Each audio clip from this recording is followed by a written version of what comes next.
I wanted to congratulate the mayor. He really ran an incredible race against, a lot of smart people. Congratulations, Mr. Mayor. Thank you, Mr. President. Thank you. I appreciate it. Please. We had a meeting today that actually surprised me. He wants to see no crime. He wants to see housing being built. He wants to see rents coming down, all things that I agree with. Now, we may disagree how we get there. Rent, we spoke about groceries, we spoke about utilities, we spoke about the different ways in which people are being pushed out, and I appreciated the time with the president. I appreciated the conversation. I look forward to working together to deliver that affordability for New Yorkers. I expect to be helping him, not hurting him. A big help, because I want New York City to be great. You've referred to Mr. Mamdani as a communist. Could you describe why you feel that way?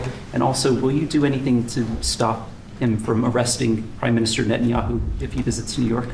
Well, we didn't discuss your second part of the question. And on your first part, he's got views that are a little out there, but who knows? We're going to see what works, or he's going to change also. We all change. I change a lot. I feel very confident that he can do a very good job. I think he is going to surprise some conservative people, actually. Mr. Mamdani, it sounds like you had a productive discussion, but just days ago you referred to President Trump as a despot who had betrayed the country. You said you would be his worst nightmare and accused him of having a fascist agenda. Are you planning to retract any of these remarks in order to improve your relationship? I think both President Trump and I, we are very clear about our positions and our views, and what I really appreciate about the president is that the meeting that we had focused not on places of disagreement, which there are many, and also focused on the shared purpose that we have in serving New Yorkers. And I've been called much worse than a despot, so it's not that insulting. I think he'll change his mind after we get to working together. Your answer was, both President Trump and I have been clear about our positions and our views. Are you affirming that you think President Trump is a fascist? I've spoken about... That's okay. You can just say yes. Okay. All right. Okay. It's easier.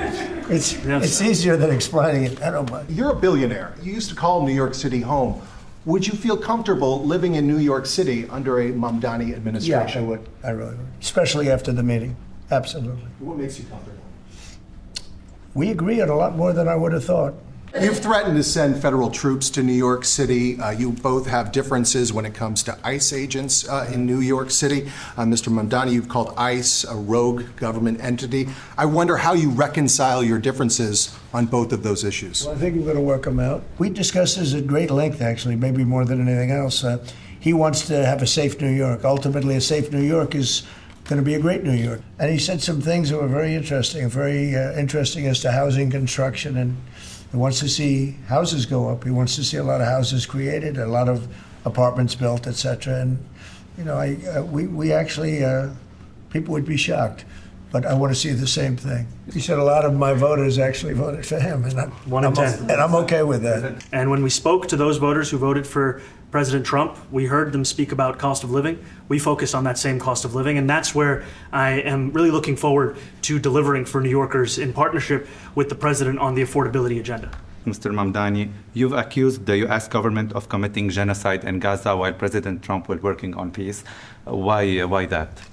I've spoken about the Israeli government committing genocide, and I've spoken about our government funding it. And I shared with the president in our meeting about the concern that many New Yorkers have of wanting their tax dollars to go towards the benefit of New Yorkers and their ability to afford basic dignity. I met with a man who's a very rational person. I met with a man who really wants to see New York be great again. I think you're at really a turning point, one way or the other. It could go great, or it can go in a different direction. And I think you really have a chance to make it great. Mr. President, you say you love New York City.